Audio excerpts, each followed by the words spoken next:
Hello friends, welcome to Bits of Finance channel. आज हम लोग एक टॉपिक पे डिस्कस करेंगे जो हम लोगों में से मैक्सिमम लोग कभी ना कभी फेस किए होंगे। ये टॉपिक है कि हम अपना बैंक कैसे चूज करेंगे, अपना पहला बैंक, या फिर अगर हम लोग कोई नया बैंक अकाउंट खुलाने जा रहे हैं तो बैंक कैसे हम लोग चूज करेंगे। आज के टाइम पे अगर हम लोग देखेंगे, हमारे देश में लगभग 12 पब्लिक बैंक्स और 22 प्राइवेट बैंक्स हैं। यहाँ पे आप जैसे देख रहे हैं, 12 लिस्टेड पब्लिक बैंक्स एंड उसके साथ साथ 22 प्राइवेट सेक्टर बैंक्स अवेलेबल है। तो सवाल इसमें यह आता है कि हम लोग इसमें से अपना जो बैंक्स अपना रिक्वायरमेंट के बेसिस पे कैसे चूज करें। तो मैंने अपने फ्रेंड्स, फैमिली, अपने रिलेटिव्स या दूसरे लोगों से बात करके ऐसा महसूस किया है कि हम लोग जब अपना बैंक चूज़ करने जाते हैं तो अपना रिक्वायरमेंट के हिसाब से बैंक चूज़ करने के के बदले में हम लोग बैंक के हिसाब से अपने रिक्वायरमेंट को मॉड्यूल करते हैं। तो ये मुझे थोड़ा गलत लगा। तो आज मैं ये डिस्कस करूँगा कि वो कौन सा कॉमन इश्यूज है जो हम लोगों को अपना नज़रिए में चेंज करना होगा ताकि हम लोग को सही ढंग से अपना बैंक चूज कर पाएंगे। तो यहाँ पे जैसे हम लोग इस लिस्ट में देख रहे हैं कि कौन कौन सा पीएसयू बैंक्स हम लोग के पास अवेलेबल है। जो पीएसयू बैंक्स है उसमें तो सबसे पहला आता है एसबीआई, जिसका अराउंड 24,000 ब्रांचेस एंड 50,559 एटीएम्स है। एंड बिलीव मी फ्रेंड्स, ये एक बहुत ही स्टैगरिंग नंबर है। उसके बाद PNB, bank of Baroda, Canada bank, union bank, bank of India, ऐसे बहुत सारे पीएसयू बैंक्स हैं। इन पीएसयू बैंक्स में जनरली एक चीज़ कॉमन होता है कि इनका जो डिपॉजिट का जो मेंटेनेंस, एवरेज बैलेंस मेंटेन करना होता है, ये कंपेरेटिवली प्राइवेट बैंक से काफ़ी लो होता है। इनका जो मेंटेनेंस चार्जेस होता है, जैसे एटीएम चार्जेस या फिर ऐसा एसएमएस चार्जेस, ऐसा रिलेटिव बहुत सारे चार्जेस या तो प्राइवेट बैंक्स के समान होता है या फिर मैक्सिमम केसेस में इससे कम ही होता है। तो इकोनॉमिकली अगर देखा जाए तो ये सारे बैंक्स बहुत ही अट्रैक्टिव है और इनका नंबर ऑफ ब्रांचेस भी कंपैरेटिवली काफ़ी ज़्यादा। अगर सिमिलर तरीके से अगर हम लोग प्राइवेट बैंक्स में देखते हैं तो हम लोगों के पास चॉइस में आता है, जैसे यहाँ पे मेंशन किया है एक्सिस बैंक। फिर अगर हम लोग नीचे देखते हैं, फिर आता है HDFC bank, Federal bank, ICIC bank. फिर आते हैं कोटक बैंक है, इंडसइंड है, आईडीएफसी फर्स्ट बैंक है। ऐसा बहुत सारे प्राइवेट बैंक्स भी है। और अगर आप देखोगे उन अगर आप प्राइवेट बैंक्स की तरफ देखोगे तो प्राइवेट बैंक्स के पास भी कुछ कुछ बैंक्स में के पास जैसा Axis bank, HDFC bank, ICIC bank, इनके पास भी काफ़ी अच्छा ब्रांच एक्सपेंशन है और एटीएम का नंबर है। मतलब इन बैंक्स में भी आपको अच्छा एक ब्रांच का चॉइस आपको मिल जाएगा। आप बाहर अगर एटीएम यूज़ करना चाहें तो एटीएम का भी आपको अच्छा ऑप्शंस मिल जाएगा। बट यहाँ पे एक चीज़ है कि इन प्राइवेट बैंक्स में जनरली मंथली एवरेज बैलेंस जो मेंटेन करना होता है वो थोड़ा ज़्यादा है। वैल्यू एडिड सर्विसेज जो है वो भी थोड़ा ज़्यादा है। तो यहाँ पे जो बेटर है कि यहाँ पे सर्विसेज थोड़ा बेटर मिलता है। तो अगर हम लोग अपना डिस्कशन आगे बढ़ाए तो नेक्स्ट पॉइंट क्या होगा कि सिक्योरिटी। अगर हम लोग सिक्योरिटी पर्सपेक्टिव में देखेंगे तो मैंने ऐसा सवाल बहुत फेस किया है कि लोगों का ऐसा मानना है कि पब्लिक सेक्टर बैंक्स में 51% से ज़्यादा स्टेक गवर्नमेंट का होता है। तो गवर्नमेंट हमेशा इसको बैक करके रखता है। तो ये बैंक बहुत सिक्योर है, इसमें पैसा डूबने का कोई चांस नहीं है। वह अप्रिशिएटेड, अच्छा सोच है। लेकिन साथ में साथ ये भी उन लोगों का, बहुत लोगों का मानना है कि प्राइवेट बैंक में पैसा सिक्योर नहीं है, क्योंकि ये एक प्राइवेट एंटिटी इसको लीड करता है, तो इनका डूबने का चांसेस ज़्यादा होता है। तो इसको हम लोग दो हिस्सों में देखते हैं कि अगर कोई भी एक बैंक चाहे वो पीएसयू बैंक हो या फिर प्राइवेट बैंक हो, उसमें पैसा क्या हम लोग का सेफ है? अगर सेफ है तो कितना हद तक सेफ है? तो ये वाला सवाल का आंसर देने के लिए हम लोग को एक पहले एक चीज़ को जानना होगा, और वो है डीआईसीजीसी। ये डीआईसीजीसी क्या है? ये डीआईसीजीसी का फुल फॉर्म है deposit insurance and credit guarantee corporation. अभी ये क्या चीज़ है? ये गवर्नमेंट ऑफ इंडिया का एक बॉडी है, जो क्या करता है कि हर बैंक को उसके डिपॉजिटर्स के लिए इंश्योर किया जाता है। मतलब अगर आप या फिर मैं, जब हम लोग एक बैंक में अकाउंट खोलते हैं, तो वो बैंक अगर डीआईसीजीसी के अंतर्गत है, तो ऑटोमेटिकली हम लोग का जो अकाउंट अकाउंट है, हर कस्टमर के बेसिस पे वो एक सर्टेन अमाउंट तक इंश्योर हो जाता है, और वो अमाउंट है 5 लाख। तो मतलब अगर मैं किसी भी बैंक, जो बैंक डीआईसीजीसी के अंतर्गत है, and right now almost all the banks are coming under DICGC, तो वो बैंक अगर डीआईसीजीसी के अंतर्गत आता है, तो आप किसी भी बैंक में खुला सकते हो। भगवान ना करे कल अगर वो बैंक डूब भी गया, तो 5 लाख तक आपका पैसा विदाउट एनी डाउट आपको मिल जाएगा, क्योंकि इसका इंश्योरेंस बैंक के पास ऑलरेडी है। तो अगर आपके पास डिपॉजिट का टोटल अमाउंट है 2 लाख 3 लाख, तो आपको 2-3 लाख ही मिलेगा। और अगर अगर डिपॉजिट है आपका 10 लाख, तो 5 लाख तो पूरा इंश्योर्ड है। बाकी का जो 5 लाख है वो एनसीएलटी प्रोसीजर के थ्रू जो अमाउंट होगा वो आपको मिलेगा। तो वो अमाउंट गारंटीड नहीं है। एंड प्लीज इसको भी मैं मेंशन करना चाहूँगा, ये जो डीआईसीजीसी है, ये applicable through out all PSU and PSU banks and private sector banks है। तो आपको अगर किसी को अगर सिक्योरिटी के एस्पेक्ट में सोचना है, तो 5 लाख तक का उनका अमाउंट टोटली सिक्योर है।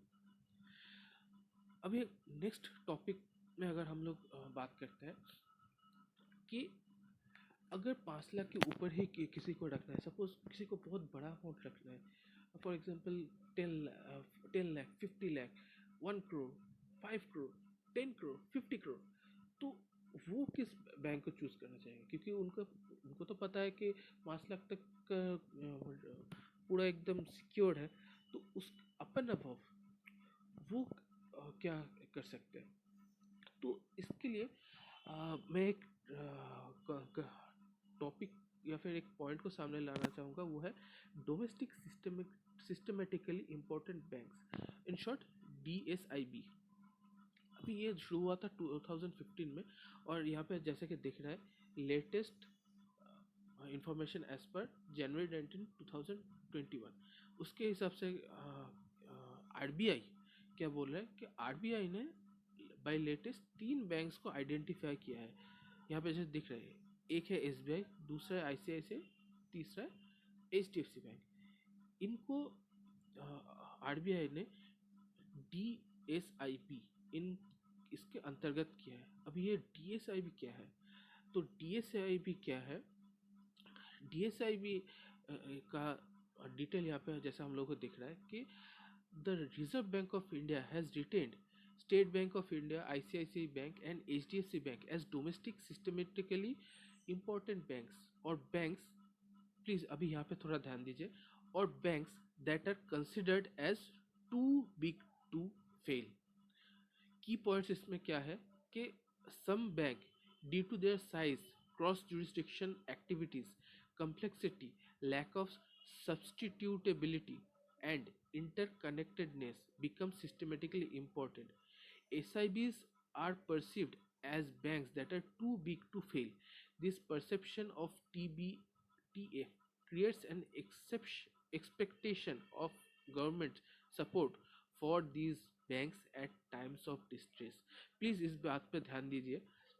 जैसे पहला पॉइंट में बताया गया है कि ये बैंक इतना बड़ा है, इनका कामकाज इतना बड़ा है कि अपने इकोनॉमी, अपने देश की इकोनॉमी में इसका बहुत ज़्यादा महत्व होता है। तो गवर्नमेंट इन इनमें अगर कोई डिस्ट्रेस आता है तो गवर्नमेंट, ये एक्सपेक्टेड है कि गवर्नमेंट इसमें आएगा और इसको बचाने का कोशिश करेगा। अभी डिफरेंट पॉलिसीज में के थ्रू ये होता है। जैसे कि एग्जांपल में मैं बताना चाहूँगा, पीएसयूज में क्या होता है कि मैक्सिमम वो गवर्नमेंट कैपिटल इन्फ्यूज़ करते हैं, या फिर जैसे पिछला मर्जर हुआ था यहाँ पे, जैसे हम लोग देख सकते यहाँ पे काफ़ी सारे जैसे पीएसयूज है। यहाँ पे जैसे दिख रहा है कि पीएनबी के साथ मर्जर हुआ था oriental bank of commerce, United bank of India का। बैंक ऑफ बड़ौदा में मर्ज हुआ था देना विजय बैंक का। कनाडा में मर्ज हुआ था syndicate bank. Union bank of India में मर्ज हुआ था पहले आंध्रा बैंक, रिसेंटली हुआ था sorry, Andhra bank and corporation bank. ऐसा बैंक का मर्जर भी होता है ताकि वो लोग अपना ऑपरेशंस ठीक से मेंटेन कर पाए। तो ये एक दूसरा उपाय हो गया। और एक प्राइवेट सेक्टर बैंक में रिसेंटली हम लोगों को जो दिखा था यस बैंक का केस, जिसमें प्रीवियस प्रोमोटर्स के क्या क्वेश्चनेबल जजमेंट्स की वजह से, उनका क्वेश्चनेबल एक्शंस की वजह से बैंक का हालत बहुत ही ख़राब हो गया था, जहाँ पे आरबीआई ने इंटरवीन करके इनडायरेक्टली कैपिटल इन्फ्यूज़ करवाया उसमें, ताकि बैंक सस्टेन कर पाए। और अभी बैंक अपना जो सबसे ख़राब कंडीशन था वहाँ से थोड़ा बोले तो भी रिकवर हुआ है। तो इन बैंक्स में अपना गवर्नमेंट की तरफ से आरबीआई हमेशा कुछ ना कुछ तरीके लाते हैं ताकि बैंक्स को बचाया जा सके। और उनमें से भी इनको इन इन डीएसआईबीज को, सिस्टमेटिकली इम्पोर्टेंट बैंक्स को थोड़ा ज़्यादा प्रायोरिटी मिलता है ताकि इनका ऑपरेशन सही से चल सके। और इन डीएसआईबीज में आते हैं SBI, ICICI and HDFC bank as of today. आज तक का लेटेस्ट जो है ये 3 बैंक में आते हैं। तो अगर कोई पर्सन जिसके पास हेफ्टी हेल्दी अमाउंट है, तो फिर वो अगर अकाउंट खोलना चाहते हैं तो इन तीनों बैंक में किसी में भी खोल सकते हैं। इसका मतलब ये नहीं कि वो दूसरे बैंक में भी नहीं खोल सकते, ऐसा बिल्कुल नहीं है। दूसरे बैंक में बहुत अच्छा है। यहाँ तक कि मैं मेंशन करना चाहूँगा कि कोटक महिंद्रा बैंक जो है, जो कि फोकस करता है ज़्यादा डिजिटल ओरिएंटेड बैंकिंग में, फॉरेन इन्वेस्टर्स के लिए ये बैंक ज़्यादा अट्रैक्टिव है, क्योंकि इसका जो डिजिटल बैंकिंग का अप्रोच है वो फॉरेन्स में ज़्यादा एक्टिव है, इसीलिए वो बैंक ज़्यादा अट्रैक्टिव है फॉरेन एंटिटीज़ के लिए इन्वेस्टमेंट के पर्पज़ से। तो अगर फॉरेन इन्वेस्टर्स उसमें इन्वेस्ट कर रहे हैं, मतलब उसका कैपिटल का कोई ज़्यादा तंगी नहीं होगा। तो अगर कैपिटल का उतना दिक्कत नहीं होता है तो एक बैंक का कोड ऑपरेशन सही रहेगा, तो आप भी अपना अमाउंट वहाँ पे रख सकते हो, कोई प्रॉब्लम नहीं। इसके अलावा बाकी जो बैंक देखा था वो भी अच्छा है। तो इस वीडियो का मैं जब एक समरी बनाना चाहूँगा तो वो कुछ ऐसा बता सकता हूँ। हम जब एक नया बैंक अकाउंट खोलने जा रहे हैं, अपना पहला बैंक अकाउंट हो या फिर फॉलो ऑन बैंकिंग अकाउंट हो, तो हम लोग को पहले अपना रिक्वायरमेंट को आइडेंटिफाई करना चाहिए। सबसे पहले कि मिनिमम बैलेंस हम लोग कितना मेंटेन करना चाहेंगे, क्या वो ज़्यादा हम लोग मेंटेन कर सकते हैं या फिर थोड़ा वो लोअर रेंज में है। अगर लोअर रेंज में है तो हम लोगों को जाना चाहिए पीएसबी बैंक से, मतलब पब्लिक सेक्टर बैंक्स के साथ, क्योंकि उसमें जो मिनिमम एवरेज बैलेंस होता है, मंथली एवरेज बैलेंस होता है, वो कम होता है, तो उसके साइड पे हम लोगों को बेनिफिट मिलता है। और अगर हम लोग ज़्यादा मंथली एवरेज बैलेंस से फिर एम भी रख सकते हैं, तो फिर हम लोगों के पास हॉराइजन ज़्यादा है। उसके बाद हम लोगों को देखना पड़ेगा कि हम लोगों का रिक्वायरमेंट और ज़्यादा क्या है, कि हम लोगों को ज़्यादा ब्रांचेस चाहिए, हम लोगों को बैंक के ब्रांचेस के साथ इंटरेक्शन ज़्यादा होगा, हम लोग को एटीएम का कितना चाहिए, या फिर हम लोग क्वाइट सेटिस्फाइड है कि डिजिटल बैंकिंग से हम काम चला लेंगे, तो हम डिजिटल ओरिएंटेड बैंकिंग में भी जा सकते हैं। तो इसके हिसाब से हम लोग पीएसयू बैंक्स या फिर प्राइवेट बैंक्स भी चूज़ कर सकते हैं। एट द डे और एंड फर्स्ट हम लोग को रिक्वायरमेंट चूज़ करना होगा, उसके बाद हम लोग को सिक्योरिटी के बारे में सोचना चाहिए। ये बहुत लोगों को थोड़ा कंट्राविल लगेगा, बट ये एक्चुअली ट्रूथ है। हम लोगों का जो गवर्नमेंट है वो बैंकिंग को बहुत हाईली रेगुलेटेड रखते हैं, तो almost all the banks are quite secure to bank with. तो आप 2 से 3 बैंक अकाउंट रख सकते हो अपना रिस्क को डाइवर्सिफाई करने के लिए, जिसमें से एक आप पीएसयू रख सकते हो, 2 प्राइवेट बैंक रख सकते हो। इस हिसाब से आप अपना रिस्क को डिस्ट्रीब्यूट भी कर सकते हो। तो मेरा यहाँ पे अपना पर्सनल ओपिनियन यही रहेगा कि first identify your requirement, then choose any bank as per their product and service they are providing. Thank you.